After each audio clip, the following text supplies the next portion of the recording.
All right, and we are live. So today we're going to talk about how to hold your breath for 3 minutes, and it's going to be a specific training program for 4 weeks.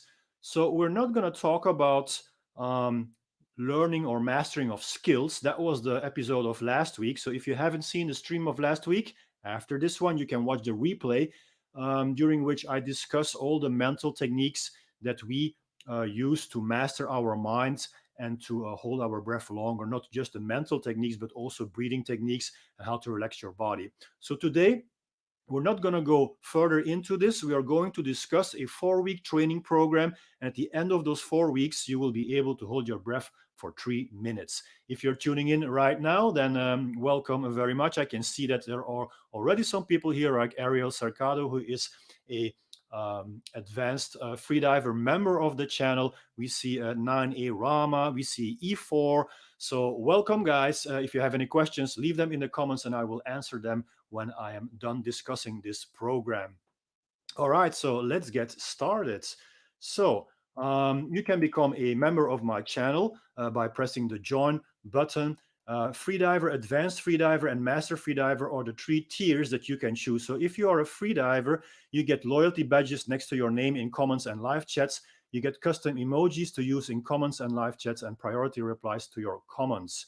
You can also choose to become an advanced freediver. Then you get all the previous plus member shoutouts, live stream priority, and live stream video chat. So I can send you an invite link and then you will appear in the stream. And today we will be doing this with Nick, the Flow State Nick on Instagram. And if we have time, maybe Ariel Sarcado will join as well.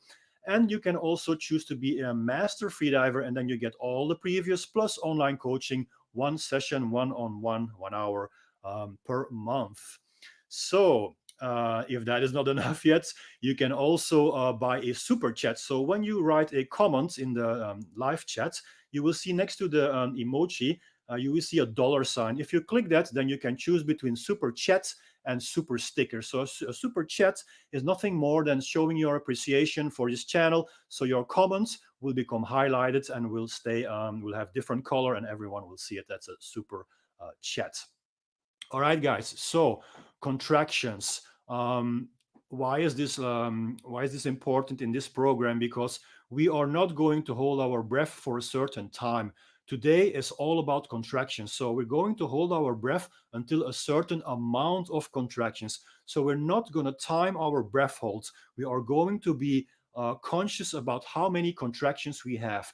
If you are not familiar with contractions, then once again, I urge you to watch my previous live stream of last week and watch basically all my videos on my channel. So very short, a contraction is the very first definite manifestation of the urge to breathe. Like when you feel like, okay, now really I have to breathe, that is when most likely your first contraction will show. So the contraction is a spasm of the diaphragm. The diaphragm is the big muscle that separates your abdominal region from your thoracic region, your belly from your chest. If that contracts, it's some kind of internal hiccup, something like that is a contraction. So your first contraction would be the first time you feel this.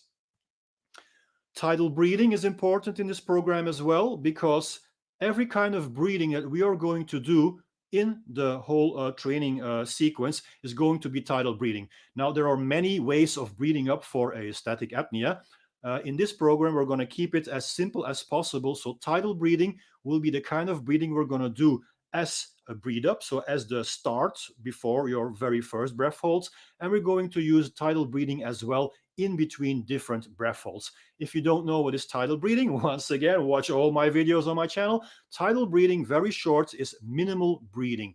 So instead of taking a big inhalation, a big exhalation, you're just going to breathe minimally. And tidal breathing, we also call TV breathing, is the kind of breathing that you do when you are not conscious about breathing. So when you're watching TV, you're not conscious about your inhalation, exhalation. That kind of breathing that you're doing while watching TV or reading a book, you might even call it book reading, breathing, that is called tidal breathing, minimal inhalation, minimal exhalation. And then the recovery, also important to mention. After each breath hold we're going to do in this training program, we're going to take 5 big breaths, 5 recovery breaths. How does it look like? Something like this.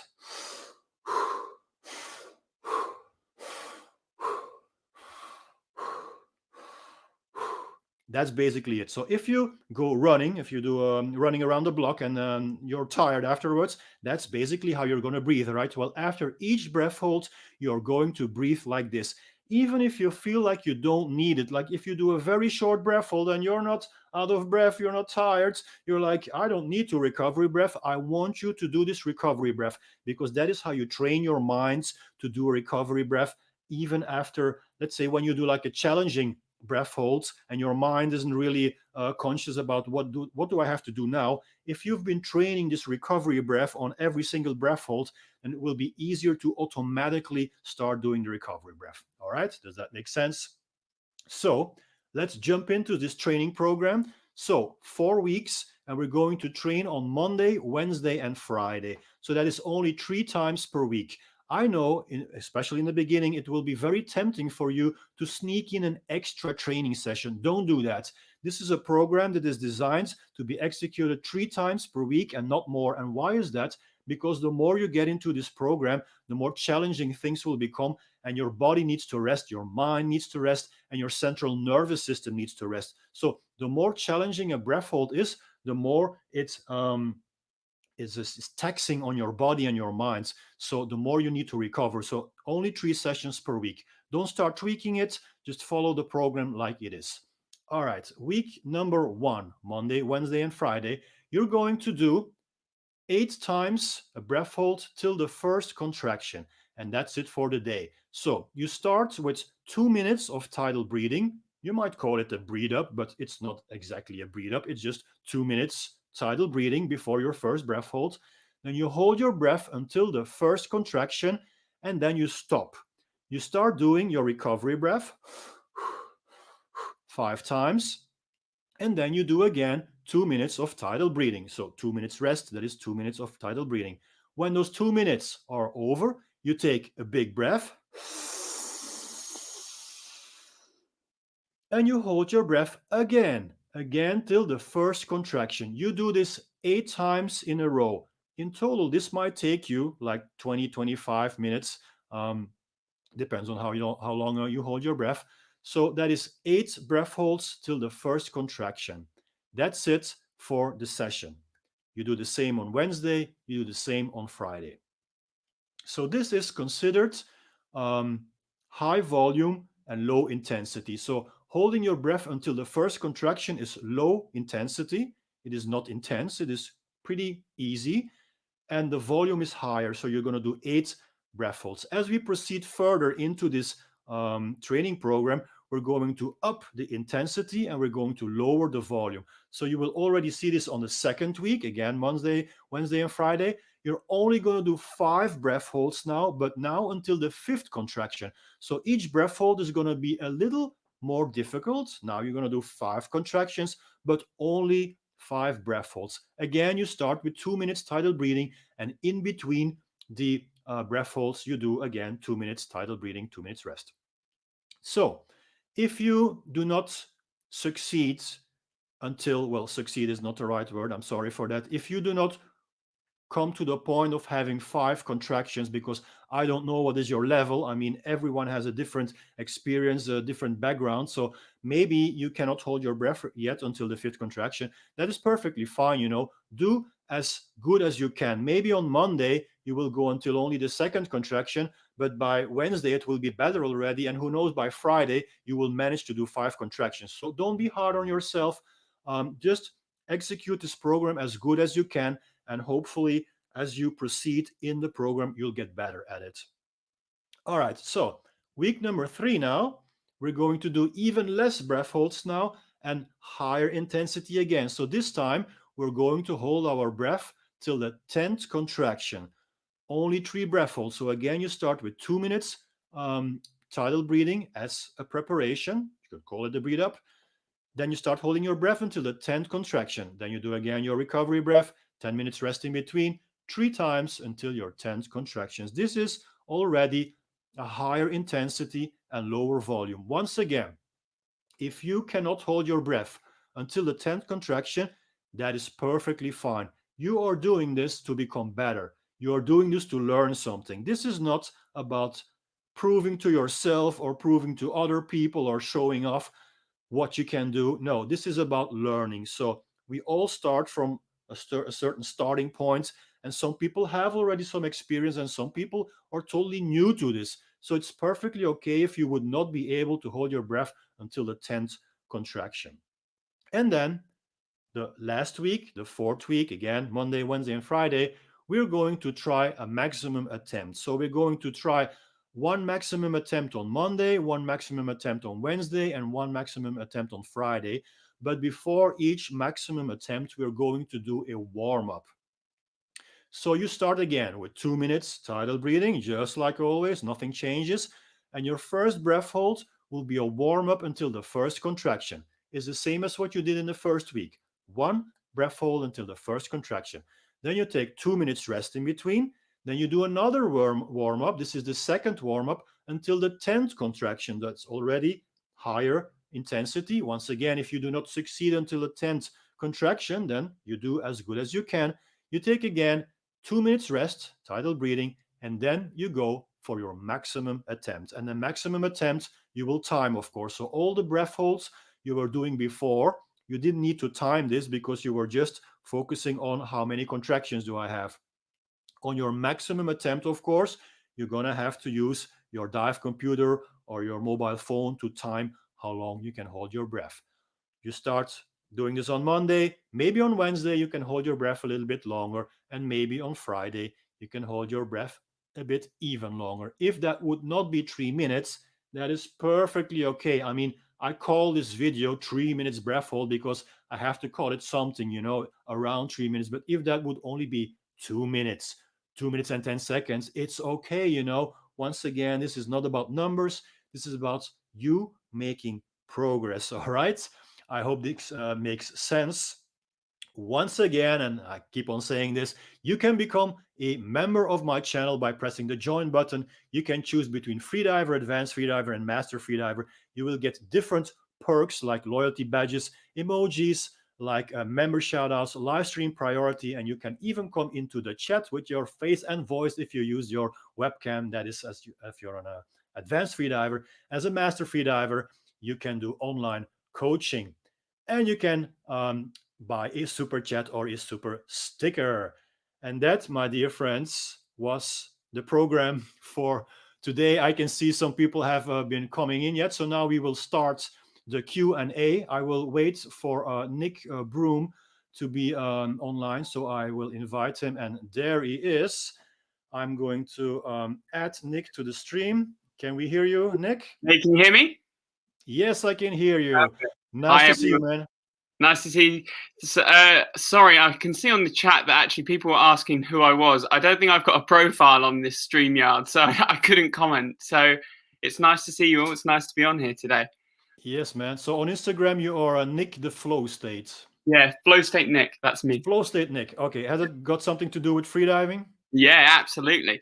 Because, I mean, it's all part of my journey because I think what I've been finding, as I tried to explain to you last time, that, what I find most difficult about freediving is entering that flow state. So, I think it's what I want to become because I'm not there yet. Yes, and the most beautiful moment of freediving for most freedivers is the free fall, and Yeah. that is the state where flow state. Well, the purpose or the goal of the free fall is to achieve that flow state. Of course, now it takes many training sessions, probably many years to achieve that, and also a free fall is a more advanced thing. So most beginning freedivers they dive to 10, 15, 20 meters, and that is not, we start a free fall usually after 20 meters. So it is more something advanced, but as in any sport, you need to go through the beginning stages to actually feel, to really feel the sauce, the cream, the cherry on the cake, on the cake of freediving. So yeah, I hope you will go there in that state and that you will experience it. Have you done free fall before? Yeah. I mean, I haven't dived in it because I'm usually based in Switzerland. So the only depth that we get is between June and September. So I haven't done any depth since last summer. So yeah, last summer in the lake, yeah, I was getting a little bit of free fall because in fresh water the free fall tends to start a little bit earlier, around 20 meters. Yes. So I was able to just start it, but yeah, hopefully when I get back to Switzerland in the lake in August, when restrictions relax, and hopefully we can get some more, and I can re-enter the state. That's something to elaborate on a little bit. So in fresh water, you said the free fall starts earlier. So what is the difference between fresh water and salt water? So salt water is more dense. So basically in fresh water, which is less dense, you start sinking faster. So when I go to Nemo 33 in Brussels, that is fresh water. I mean, a couple of meters under the surface, I'm already sinking. That is how fast it can be. So when you're diving in Switzerland in fresh water, I can imagine that you start sinking way faster than in the ocean where there is salt water. All right, Nick, you have any questions for us? Well, my main question definitely for you was, and I can see that Anton's just commented it on the chat actually, is, as someone who's been stuck on dry land for like the last years, I was kind of looking to you for a bit of inspiration in terms of dry training, because I said to you that, I find at the moment with a lot of dry static, it's trying to find that variety is quite difficult. So, I've been watching your videos and trying to throw in some apnea walks as well, because I find it can get slightly dull, some of the dry static training, if you don't spice it up a bit. Yeah, so this pandemic is still going on. Lots of people don't have access to the water. There is a static training for static is one thing, and training for free diving or doing dynamic apnea is another thing. So static is like a discipline apart. So when you don't move, when you just sit still or lay down and you're training for static, you're basically training for that specific discipline. Whether this would help you that much in free diving, that's another question. Now, for beginners, you have to do a bit of everything, of course. And why for beginners, static apnea helps them in deep diving is because of the confidence. If you learn to hold your breath for 3 minutes, and 3 minutes is a number that you would have never imagined, like let's say you were convinced you could only hold your breath for 1 minute or 1 minute 30, and now suddenly you can hold your breath for 3 minutes. That's a huge confidence booster. So if you go to the water or to the pool with that confidence, obviously it's going to help you. So it's more a psychological thing. But in terms of physical training, I wouldn't consider static apnea as a training tool for deep diving. So what can you do to make your training sessions a bit more fun? I'll step away from static apnea maybe and try to do something else, because you've been doing static apnea for a long time. What I like to do is in the pool. So I like to mix up my normal swimming sessions, so with breathing, surface swimming, with underwater laps. And the more you play in the pool, the more fun it is, of course. So if you only keep on doing static apnea, it can become a bit boring in the end. So I advise you to spice it up. Do you have access to a pool? I will do now, because I'm back in the UK for 4 weeks. So luckily now I do have access to a pool once I'm out of quarantine. The pool where I go here in Ghent in Belgium, so we have like the normal lanes, and then we have like a small pool for children. And I like to finish my session in the small pool. And what I try to do then is crawl on the bottom of the pool. So in some pools you can grab the tiles of the bottom with your nails, and like Spider-Man, you just pull yourself forwards, or go lay down on your back on the bottom of the pool. That's more like a static, but it's more fun, it's different. Try to be inventive, it shouldn't always be just holding your breath and trying to get a breath hold as long as possible. The element of play should be important in your I could call it training sessions, but we don't always have to consider it as a training session. Just go out there and enjoy yourself, because training sessions, people can get too much caught up in this. Like, okay, today I'm going to do a table of this, and I'm going to do that many breath holds with this time interval, and that's all fine. But if that is all you're doing every single time, then you probably get tired of this. So do at least 50% of your sessions just fun, just playing around. I like to do one lap normal swimming, and then the next lap I do underwater, and then I rest a bit, and then I do the same, or I mix it up, surface swimming with underwater swimming. Okay, that's definitely something I can try. Yeah. You have something else for us? I wanted to ask you about EQ training because I'm going to try and use this time as well that I have out of the water. I wanted to get your thoughts on dry Frenzel training in terms of, do you think it's a worthwhile exercise out of the water, and if so, which methods would you use? Dry Frenzel training. Yeah. Well, the thing is, in this pandemic, if we can't go in the water, we're basically trying everything on dry, right? Mm. There isn't that much you can do, I mean, for Mm. more advanced freedivers, like when you want to try the mouthful, there are different dry exercises, but we're not talking about a mouthful here. We're talking about normal Frenzel, right? Let's say between Mm. 0 and 30 meters. Mhm. This is unfortunately something you have to learn in the water. Okay. I could tell you that there are exercises that you can do to become aware of your soft palate, like when your soft palate is open and closed. The Mm. problem with all of this is that you can become paralyzed by overanalysis, Yeah. paralysis by overanalysis. The best way to learn Frenzel is just go in the water. Unfortunately, I mean, you can do some soft palate awareness exercises, Yeah. but on dry it's never the same as in water. Now, if you have access to the water, I can give you some tips, like start doing free immersion, for instance, so you can hold yourself on the line, Mhm. and when you can't equalize anymore, it is easy to stop. Yeah, you can perfectly manage your speeds by pulling yourself on the rope. Mm. Also, I've made a video how I finally learned to equalize head down. So if you can't equalize head down, you can try head first. So the Mm. head first, and then when this works, you can try going horizontal, and when that works, you can try going a bit more head first, and play with this. Play with Mm. this. So yeah, you can try Frenzel dry, but it will never be the same situation or the same feeling as in the water. Mm. Also, because you're upside down in the water, unless you would try Frenzel dry upside down. Mm. But still then it's not the same feeling. So Mm. I think Frenzel in the water with your head down is more about relaxing. It is more about your position, and Yeah. that is unfortunately something you can only get used to in the water. Yeah.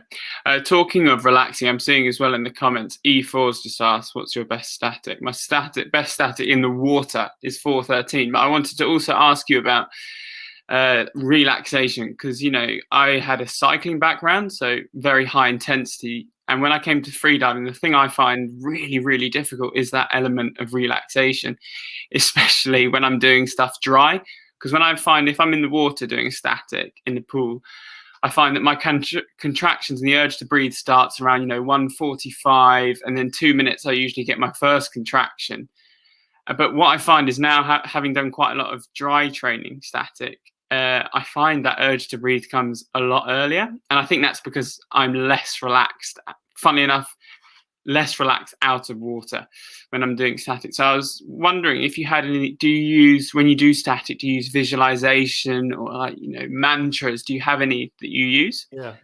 So first, I'm going to come back to the fact you said that in the water you're more relaxed than on dry, correct? Yeah, definitely in static. I don't know what it is, but if my face is Well, down in water, well, I think that's the dive reflex. the So. reason of this can be that when whales when they come to the beach, they die under their own weight, right? Mm. When they're in the water, it's the water that is supporting their weight. Mm-hmm. So think about this. So when you take a big breath, your lungs are full of air. There's a Yeah. lot of pressure. And Mm. when we are on dry lands, we are sitting or we are laying down on our backs. And it is Mm. basically our own muscles and our own body that has to deal with this pressure. But when Mm. you're in the water, you're face down in the water, it is the water that is supporting your body. So it's easier in the water to Mm. deal with lungs that are completely filled up with air than it is Yeah. on dry lands. And that Yeah. is why sometimes on dry lands, it's, well, I won't say it's better, but it's an additional way of training if you would do like exhale dives, exhale Mm. statics, because then you are more relaxed. Does that make sense? Yeah, definitely. Yeah, FRC type stuff. Okay. About your question, what techniques do we use? So this was discussed in the stream of last week. You can watch the replay later. I think I have made videos about this as well, meditation techniques for freediving. So visualization is very important. Are you familiar with visualization? A little bit. Yes. Yeah. So there are different ways you can visualize things that you like thinking of. So the whole idea of visualization is to focus your minds. Mm, You cannot ask your minds to not think. It's like a monkey jumping from tree to tree. You cannot ask the monkey to stop jumping around because that's the nature of the monkey. But if there are 10 trees and you tell the monkey, listen, you cannot jump in this and this tree, but the other ones are fine, then probably the monkey will say, okay, I can live with this. It's okay. I mean, I can do this mm, for you. So it's the same with your brain. So if you focus on one thing, then mm, there won't be any time for the other probably negative thoughts that come in. So I like to think about something from my childhood because I had a real nice childhood. So I like to visualize walking in the streets with my friend that was living in my street, and we were dressing up as a soldier. And then as kids, we thought we were in the army, and we were walking through the village, and I'm visualizing this. So when I'm holding my breath, I am thinking about all of this. I'm trying to imagine the houses and who was living there. So mm, this is a trick that takes away, that gives you focus and takes away other possible negative thoughts coming in. It doesn't mm, have to be something emotional. It can be something very trivial. Like yesterday, you went to have dinner in a restaurant and you just enjoyed it so much, and you just try to relive this whole sensations of this good food. There's also body scan. yeah. Are you familiar with that? Yeah, that's what I tend. That's when especially as I've started the breath up, that tends to be what I do first before I Yeah. start. I don't think I'd so much. I try and focus on like deconcentrating, but I don't think it actually works. I just find myself thinking about the urge to breathe, and when Because in static there is nothing to do, so yeah, it is very, very difficult to deconcentrate during static. So that is more easy in a dive, because on a dive you can focus on your technique, you yeah, can focus on the duck dive, you can focus on the way you're pulling the rope, the way you're finning.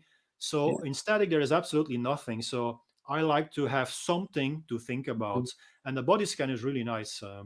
What else? You were talking about mantras, so you can yeah, try singing a song in your head, but don't sing too much lyrics, because then it becomes too difficult. So what I like to mm, do is just repeating one line of the chorus over and over again, and then it becomes a mantra. So it doesn't mm, have to be a song. You can just use positive affirmations like, today is a good day. mm, Today is a good day. I mean, if yeah, that works for you, then it's fine. Just keep on repeating it. Or like, I'm strong. mm, I'm strong. I mean, it might sound a bit weird, of course. No one's hearing you. No one knows that you're saying this to yourself. But if these things are working, then try it. Yeah. And also, if you're doing this, but at a certain point in your static, your mind is like, hey, it's enough now, man. I mean, you've been doing this mantra. It was okay, but now I would like something else. Then you have to go with that. Don't try to forcefully stay into that one trick. If your yeah, mind is asking for something else, then switch to something else. So you can easily switch from a mantra to the body scan. And from the body scan, you can switch to visualization. There are mhm. many tricks to keep the focus, and focus comes with relaxation, or relaxation comes with focus. Well, that's exactly it. I think that's what I'm going to try and do over these next few weeks. Is that being someone who's quite obsessed with numbers, I think I'm going to try and move away from that and just Absolutely, focus man. on the sensations rather than the numbers so much, and see where that takes Absolutely. me, and So, hopefully yeah, get back so this in. training program of today is not about how long you hold your breath. It's until the Mm, first contraction, and then the second week until the third or the fifth contraction. So that is about sensations. And then you learn to really listen to your body. And you also know that the more you relax, the later these contractions will come. So it's an extra incentive for you to relax even more. Like if mm. you're thinking about time, it's very difficult to relax. But if you know that, okay, I mean, this is not about time anymore, this is about how I feel, then that's a different sensation. No, sounds good. Sounds good. We'll see how it works. Should Yeah, be man. good. All right. I wish Okay. you all Well, the thanks. best, Nick. Thank you Yeah. for Thanks. being here. See you next time. Bye bye. Peace. See you later. All right. We have Ariel. Ariel, how are you doing, man? Hey, Gert, I'm doing fine, doing good. Ariel Yeah. Sarcado from the Philippines. He is also an advanced freediver member of this channel. He was on the stream last week. What do you have for us, man? Yeah, I've got a couple of questions because you did 100 contractions, some sort of challenge way back before. Yes, that So video was recorded during the first Manila Open Pool competition. That was in January, right before the pandemic started. So that was you live in Manila, right? yeah, I That did. was in your city. Yeah.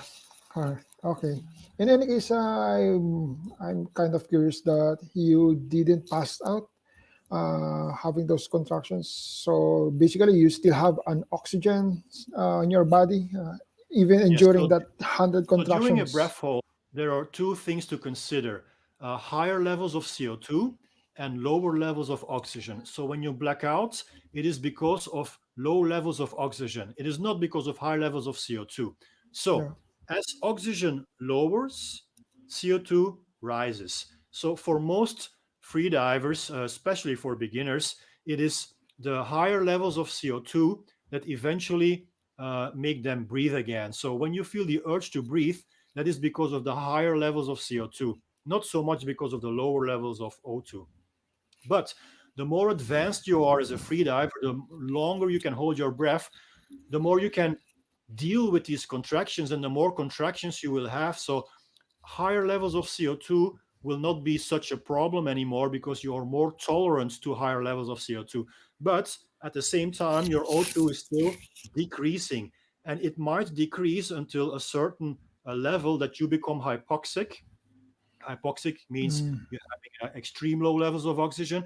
And when you wait a little longer, then you probably will enter into a state of LMC, loss of motor control, and or a blackout. So your question was, how come I didn't black out?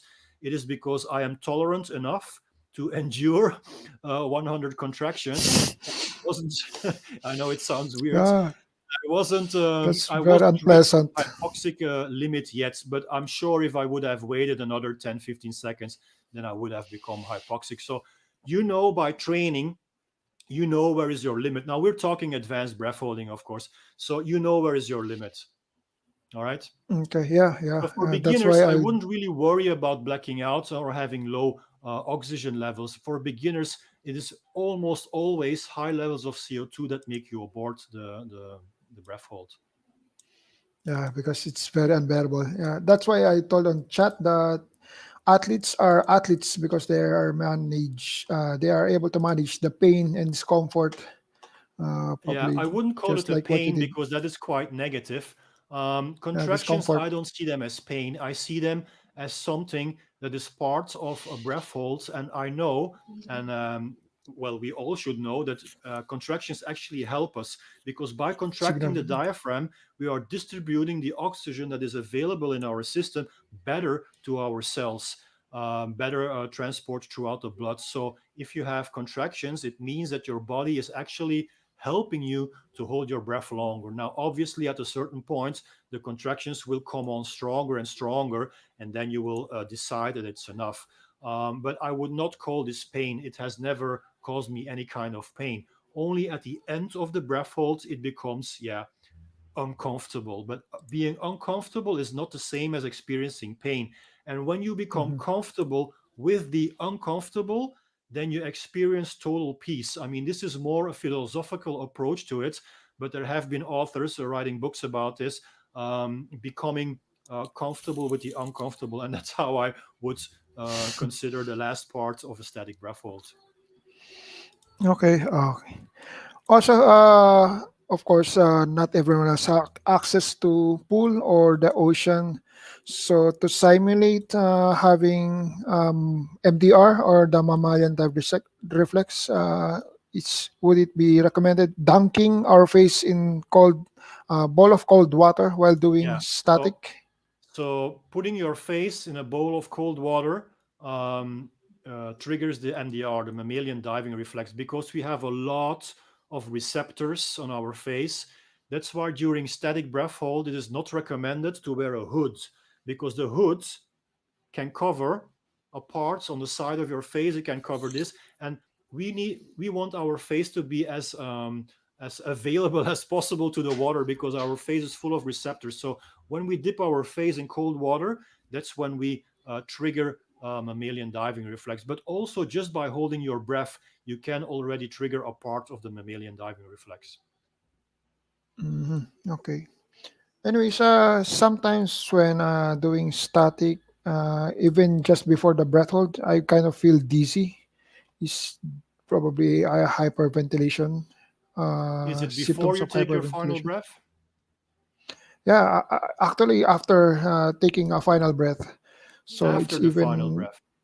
So yeah. it might be because of the final breath. It might be that you're taking in so much air that there is so much pressure in your lungs, in your chest, um, that you might feel a bit weird about this, a bit dizzy, because there is a lot of pressure on your heart because of all the air in here. But the good thing to know is that after 10-15 seconds, it goes away. So if you lay down in a comfortable position, and especially when you do static in the water, so the water is holding, is supporting you, your weight, then it becomes even easier. So I wouldn't worry too much about that. If your dizziness is the result of your breathe up, then you're probably hyperventilating, and then I would tweak my breathe up and go fully for tidal breathing. So you might want to test this out. So if you do a breathe up, completely tidal breathing, and then you take your final breath the way you always do it. If you still feel the dizziness, then it's most likely because of your final breath, right? Yeah. Okay. Okay. Mm, okay. We'll take a mind of it. And the last one I've got is FRC. So the functional residual capacity. Kind of simulating. Someone told me that to simulate a 30 meter, 40-meter depth, we can do FRC and breath hold and contractions from having our lungs on the FRC level, the functional So residual. So basically, we exhale our excess air, hold that, and contractions, endure that one. so Does when it we simulate? yeah, when we dive on exhalation, so FRC, as you mentioned, FRC is a full passive exhale. Um, so instead of diving on full lungs, you will dive on partially empty lungs. So an FRC looks like this. So you take a full breath and then you exhale. So that was an FRC. I wasn't forcing air out. I wasn't doing something like everything out. No, it was just a passive exhalation. So there is still some air in your lungs. So that's why we call this partially empty lungs. So when you dive on FRC, exhale dives, you are experiencing more pressure on your lungs, on your whole body, because you have less air inside. So this is a simulation of a deeper dive. So um, without talking about the numbers, I know there is people who have like mathematical formulas for this, and they would say like a 10-meter FRC dive would equal an X meter full lungs dive. I don't believe that much in it. I mean, it's interesting to make these calculations, but the main thing here is to know that FRC is a tool to use, um, during which you can do shallow dives and actually experience the effects of deeper dives. Now, it is good to know that this is a more advanced dive. Never try this alone. If you're a beginner free diver, never try this. Wait until you follow a course with an experienced uh, instructor who can show you how to do FRC, because it is easy to get hurt on FRC. As you have less air in your lungs, it is easier to hurt your lungs. Okay, so once again, an advanced technique, but if applied, if done in the right way, then it is indeed, like you say, a simulation of a deeper dive.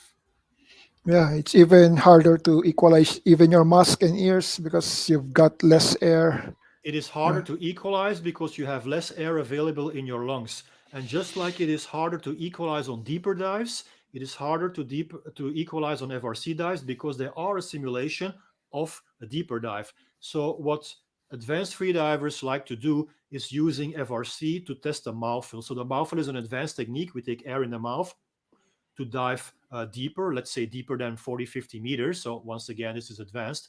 if you don't want to do the 40 or 50-meter dive because you're already tired or because you don't have the depth available, you could do like a 10 or 15-meter dive on exhalation FRC and test this equalization. It will have more or less the same effects or the same sensations as in this deep dive. Mhm. Probably the last question I think I have is sometimes I feel relaxed, but when I see on my dive computer, I'm actually having a 95 to 100 beats per minute. Yeah. And sometimes another relaxed state is around 60 to 70. So I think Mhm. it's probably better if the lower BPM for relaxation. But Are sometimes we they talking feel the about the same. breath But now, or are we talking about yeah, during your breath hold? yeah. Actually, it's either before the breath hold or and also during the breath hold. So, Yeah. So it's kind of during the breath hold, your heartbeat can fluctuate. So your heartbeat can actually go up during the breath hold and then it will go down again. So don't worry about that. But if your heartbeat is elevated before your breath holds, then you should find a way to get it down. If you're doing some kind of over breathing, then that might be the reason, or it might be just be mentally. Maybe you're just stressed to do a static breath hold and your heartbeat is elevated. So then I would focus on relaxation techniques like visualization techniques. The first thing is to find out what is it that causes your higher heartbeat. So you might want to do, because you mentioned you're okay. doing some kind of mild hyperventilation as a breathe up. You might want to stop doing that for now and just switch to tidal breathing. And if you still experience high heartbeats during the tidal breathing, then you know it's not about your breathe up. Then you know it's about your mental state, your mindset, and then you have to change your approach. Yeah, find a way to relax more um, um, during that breathe up. Okay. And Uh, a way to uh, relax more before a static breathe up would be to go away from numbers and to play more, like to do some easy kind of breathing breath holds and focus more on the sensations. I have some mhm. exercises on my channel in the playlist with me, which are quite easy to execute breath holds, and that takes away the stress because you know it's easy. But if every time you go for a maximum, then you're stressing yourself. So it's not a good thing, not mentally and also not physically, to every time go for a maximum on a breath hold. A maximum should be done only a couple of times. Like in this 4-week training program that I discussed in this video, you're only doing maximums on the last week, which is the 4th week, and you're only doing 3 maximums in that 1 week. So minimize your maximum breath hold attempts so you will get more relaxed and you won't be so much stressed about holding your breath. Okay. Probably also would it be a good training tool? These CO2 tables or mobile apps that we can use so to have our CO2 tolerance get higher. Instead of using the mobile apps, I would of course prefer that you would watch my with me videos because they are basically the same.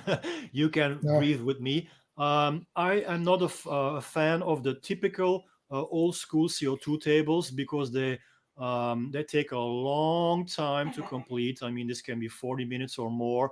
And if you do this a couple of times a week, I mean, it drains your motivation. I mean, who wants to do this? Who wants to take so much time a couple of days a week? So I prefer more doing shorter kinds of breath holds, or maybe on exhalation, or breath holds until the first contraction. I really like doing multiple breath holds until the first contraction. Like in the first week of this training program, if you do 8 breath holds until the first contraction, let's say that first contraction would come at 2 minutes, then you would have 60 minutes already with 2 minutes in between. So that would be like a big half an hour. Half an hour, okay. And that is something with low intensity that you look forward to because it has a soothing effect. Like if you're doing these tables and you're always going hard and hard into contractions, that stresses you out, man. I mean, who wants to do that? That's not something that you look forward to. That's something you basically just do because you think you have to do it.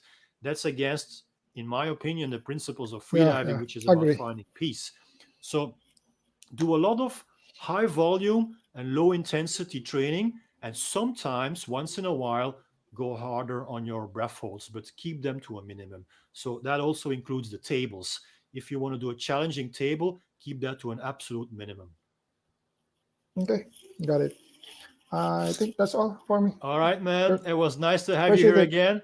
I wish you all the best. Thanks for your input. See you next time. Thank you. Bye bye. All right, so we are back to the questions and answers from our subscribers here in the chat. So I'm going to scroll up now. We have 9A Rama here. Scuba shark, even sharks need to swim around to breathe. Well, they have to swim around to have to get oxygen out of the water in their gills, of course. So thank you, Scuba Shark. I should check out your channel. We have E4. Oh, yeah. So the question of E4 is, I've heard some people say that if you black out, your tongue can relax and block your airways. Is that true? Is it dangerous then to do dry static alone? I'm not familiar with any incidents that have occurred during a dry apnea. Well, I heard that if your tongue relaxes, it blocks your airways and your body can't reboot it if it can't breathe. I don't know if it's true. In all honesty, I'm not familiar with this. Dry breath holding, we practice this alone. Yes, there is no problem. So I would really be interested in knowing if this has ever occurred. But I'm not aware of this. But maybe if someone knows of any incident that happened, let me know in the comments. But as far as I know, no, you can perfectly try static apnea alone. Now blackouts, I mean, in all honesty, we have to take care of ourselves and respect the safety procedures. But as a beginner, as an intermediate, I mean, if you do not normal breath hold training, you won't black out. I mean, I've never blacked out on a static apnea. Most people never do. So it's only like when you go like really, really hard into advanced training that you might reach your hypoxic limit and blackouts. But in all honesty, for most beginners, that's never going to happen. Ariel Cercado says, I think it's safe to do static apnea lying on a bed when you're alone. I think so as well. You'll automatically reboot and gain consciousness a bit later, unless you're underwater. Then you would probably drown. So, of course, in water, we do never do this alone, never training alone, not freediving, not pool training, not static apnea in the water. You always need a buddy, because if you black out, then you cannot simply start breathing again because your airways are in the water, so then you drown. So what happens if you black out on dry? You just start breathing again because your airways are free. All right. Who else do we have here? Yeah, I'm also wondering who is E4. Is that Nick? Nope. E4 says, nope, I am not Nick. Renedy Armada, thank you so much, sir. You are so welcome. If you're, oh yeah, you are from YouTube. I can see that on the logo because I didn't see your profile picture. Sometimes when people come from Facebook, then you can't see the profile picture, but all fine. For those who are watching on Facebook, it's always good to leave your comments on YouTube so I can see your profile picture. Muscle memory is recovery breath every surface. Yes, so I was explaining in the beginning of this stream that you have to do your recovery breath 5 times on every single breath hold, even if the breath hold is easy. Why is that? Because you want to create this habit, like if you do a challenging breath hold and you are reaching hypoxic limits, then you're not conscious about how you react. But if these recovery breaths have become something automatic, then well, your body and your brain will automatically start doing them. without you actually steering them from your mind. So a lot in this is creating automatic habits. 9A Rama, I think he's from Indonesia, right? But if like you get the urge to breathe after just 10 seconds, so it's 2 minutes rest. So you like only do 10 seconds, 2 minutes. I don't really get that. Are you talking about me? So the urge to breathe comes after a while. So that can come after a minute, after a minute 30, after 2 minutes. It doesn't really matter. Your first contraction will come depending on how experienced you are in freediving. So when you feel that urge to breathe, then you feel your first contraction. And if you're in this 4-week training program, then you will stop and do your recovery breath. On the second week, you will stop after 5 contractions. And on the third week, you will stop after 10 contractions. And always do 2-minute rests in between. You're out of breath in 10 seconds or 1 minute. You need to at least oxygenate your body 2 minutes. Whatever it is you do, between every breath hold, you're going to do 2 minutes of just rest. And the rest will be tidal breathing, which is just normal breathing. So it doesn't matter when you feel the urge to breathe. When you abort, when you stop your breath hold, always do 2 minutes in between. Perf Wine says, let's go. We are going already. Who else do we have here? Kenberg Dinlayan. I hope I pronounced your name right. Hey, Ariel. Gert, beat your 100 contractions yet? A new PB? Well, if anyone does more than 100 contractions, show me the proof. Echo Diati Waluyo. I love those names. You're the best. Thank you. You are the best. Anton, how should I train for depth diving in dry land? Yeah, it's a question that's been asked many times because we are in a pandemic and unfortunately so many people don't have access to the water. It's a shame. So I can only hope borders will open and we will all get access back to the water because we all want to meet up in the blue and dive. There is no clear water near me and the deepest pool is only 5 meters. We go to a clear lake once every month, but I always do bad. Any tips? Once a month is better than never. So once a month is good, So if you have a pool of 5 meters, I would just do dynamic, So play in the pool, do dynamic, swim 1 lap normal, breathe, and then the next lap underwater. Play. Try crawling like Spider-Man on the bottom of the pool. Try doing the yoga position, the lotus pose underwater. Play, man, invent stuff, be inventive. Dry training can indeed become a little bit boring. So if you're in the water, you have this element of play. That's what I can say. Daudla, who is also a member of my channel. Hello, nice to see you here. Or Daudla. Hi, Gert. My first contraction happens around 2:45-3. That is very, very good. I only feel 1 contraction during my breath holds, and it is hard to handle. Any tips on handling contractions? Yes, just let it go. There is only one way to deal with contractions, and that's to accept it.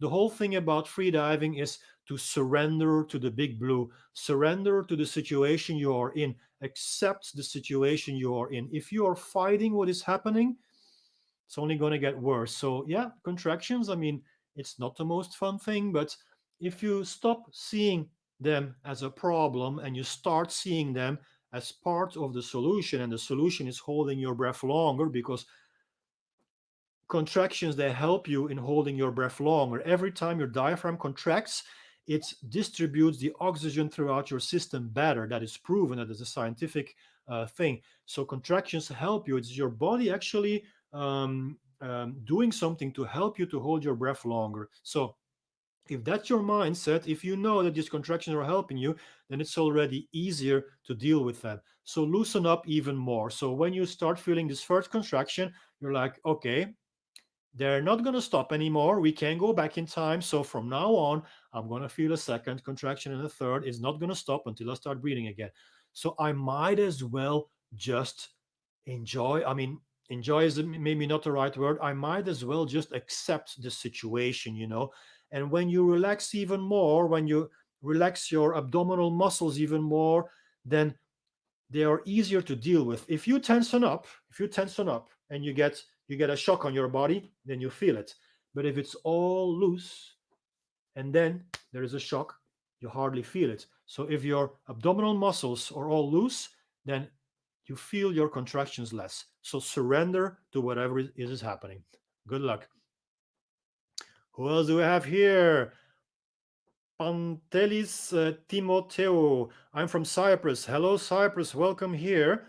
Fanti Os, we thank you a lot for your efforts. Mr. Gert, thank you for being here. Thank you for being part of my community, because I cannot do this alone. So I need you guys, especially during a live stream.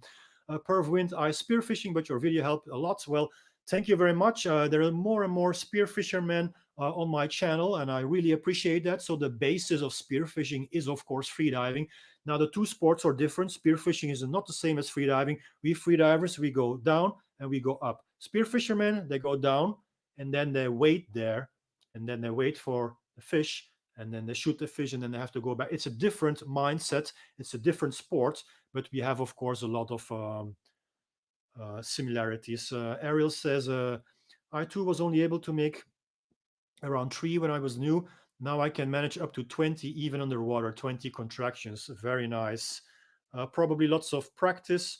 Your body kind of gets accustomed. Of course, we train CO2 tolerance to the limit that's already unbearable and pleasant. Yeah, you don't always have to go to the limit.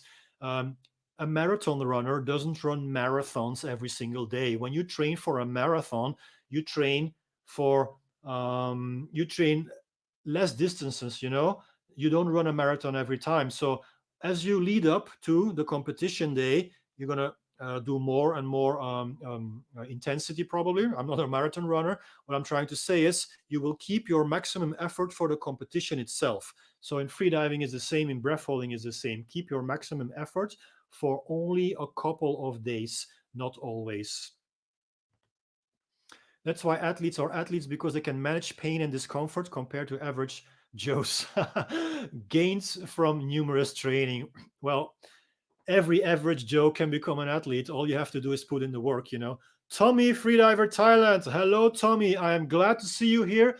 I followed my instructor's course many years ago in Koh Tao in Thailand with this guy, Tommy, Freediver Thailand, who is a local from Thailand. And I think he teaches courses now around the Surin Islands. So I think Thailand, is it already open for tourism? I think it is. If you want to go freediving, go Google Tommy Freediver Thailand, Surin Islands, and this guy will take you to the most incredible places you will never discover on your own. Peace, Tommy. Kanberg Dinlayan, should I fight my contractions? Am I giving up when I get 8-10? No, you should not fight them. You should accept them, accept what happens. And giving up is about what you think it is, What is giving up? It's you deciding you give up. If you decide to abort, to stop your static breath holds, then that's good, I mean, we all come from different backgrounds. So if you decide this is enough now, then that is not necessarily giving up. Giving up is a negative mindset. Approach this from a positive perspective. You're not giving up. You're deciding that it's enough. It doesn't have to be your maximum breath holds. You can do this again and again. You can do this 3 times until 8 or 10 contractions. And then maybe your maximum would be 15 or 20 contractions. But that doesn't necessarily mean that you have to do it. Save your maximum attempts for specific dates. Other than enduring contractions, you'd also be able to train to delay your contractions. That is a more advanced technique, delaying your contractions. But obviously, the better you become at something, at holding your breath, the more you will delay your contractions. So it'll add up to your underwater time. All right. Hassan Fakih. Hello, buddy. Hello, Hassan. How do you best adjust your mask before diving? Where does the right balance lay between too tight and too loose? That's interesting. Any tips on clearing the inside for best visibility and less fogging? That's interesting, a more technical question. So I've experimented myself a lot with masks, and I feel that the looser the mask is on my face, the better, the more comfortable. If it's too tight, you feel like you're locked up in your mask. If it's too loose, well, then it's going to fall off, of course. So you have to get the strap tight enough so it doesn't fall off your face, but not tighter than that. Because once you get in the water, the pressure from the water will automatically press this mask on your face. So I like to have it as loose as possible. Any tips on clearing the insides? Yeah, I tried many things, especially when you buy a new mask. It can be daunting to not having your mask fogged. So, first of all, when you have a new mask on the glasses on the insides and probably the outside, both sides, there is some kind of silicone layer. You have to burn this off with a lighter. I was searching for the words. So the difficult thing is don't touch the plastic around your lenses, of course, because then you might melt your mask. So you have to be very careful. Burn the like here is the lens. Burn the inside and the outside, and you have to do this a couple of times, like on different days, so you get the silicone layer off. You can also put some toothpaste on the inside of your lenses. That didn't work that good for me. The burning worked better.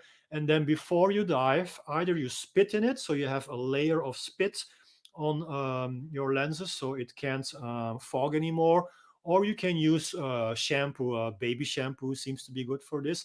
I like the baby shampoo. So instead of spitting, you can rub a little layer of shampoo on your lenses and then don't wash it off, like leave this layer, like a very thin layer on your lenses, and then it won't fog again. It will, I mean, sometimes if it's done right, it can take like more than half an hour, sometimes even up to an hour, that your mask doesn't fog anymore, which is wonderful.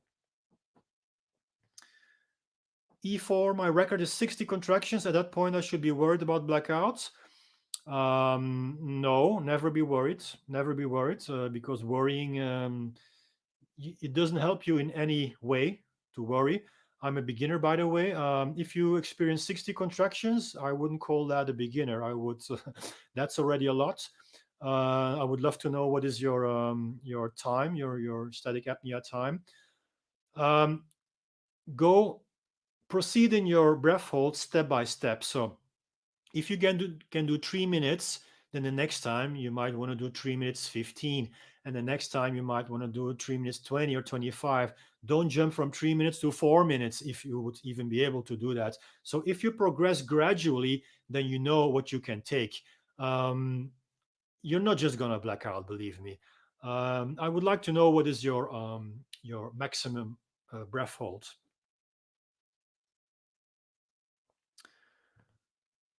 I can hold my breath 4 minutes static, but I can't pass 10 contractions. Is that weird? We are all different and we all experience contractions at a different time. So some people get contractions very late in a breath hold. I would like to know which kind of breathe up are you doing? Are you using some kind of mild hyperventilation, which would obviously delay your contractions? Or are you doing just tidal breathing? So there is no right and wrong. 10 contractions, I mean, they can come slowly, like one after another in a slow sequence. So we are all different. I usually get my contractions way earlier, so there is no good and there is no bad. I mean, you hold your breath for 4 minutes. That's pretty amazing. So keep on doing that. My coach once said freediving is about ignore discomfort, accept the peace. Yes, become comfortable with the discomforts and accept peace. Welcome peace into your life. That's accept every situation that happens, even when you don't feel peace. Accept it, and it will become peace. Kenberg, Dillian, if I wasn't do hyperventilation and enough resting between dives, can I still back out? You have to rest, yeah. So blacking out can also be a consequence of being tired. If you've been doing a lot of dives in one session, well, if you feel you're getting tired, you should abort your session, go home. Sorry, go home and sleep. So yes, being tired can be a reason to black out without doing hyperventilation. Brian Postulka, I just bought a new wetsuit. Wetsuit with hood. Do you ever have trouble equalizing with hood on? I don't really like hoods because then I don't hear my buddies talking to me anymore.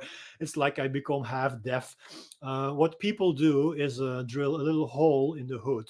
So the hood comes until here, and then here they put a little hole in it so the air can come in. It's not just about hearing, of course, so the air can come in, and you won't create a vacuum. So if air cannot come into the hood, there might be a vacuum created between your ear and the hood, and obviously this will compromise your um, equalization. So you might want to try making this hole here. And then we have, we're rounding up, guys. Sam Fam 5. I always try to go down, but get floating very quickly. What I have to do.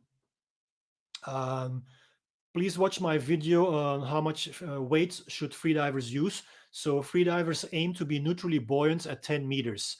Now, of course, if you adjust your weights to be neutrally buoyant at 10, but you only dive to 4 meters, for instance, then at 4 meters, you will be positively buoyant. So then you will go up easier, of course. So one thing to keep in mind is the duck dive. You have to learn how to do a technically correct duck dive. So you will go through the first 3-4 meters easily. And it also depends on how deep you're diving, of course. If you're a spear fisherman and you're only diving to 3-4 meters because that's deep enough to shoot your fish, then you should adjust your weights to be neutrally buoyant at 3-4 meters. And then the last one, Cyberlingual Panther. I like the name. How can I find a dive buddy? Wow, that's a difficult question to answer, of course. It's a problem for lots of freedivers.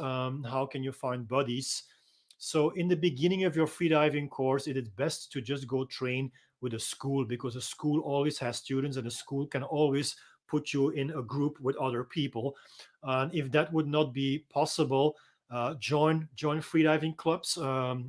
On Facebook, there are many groups like freediving and then the name of the country or the city.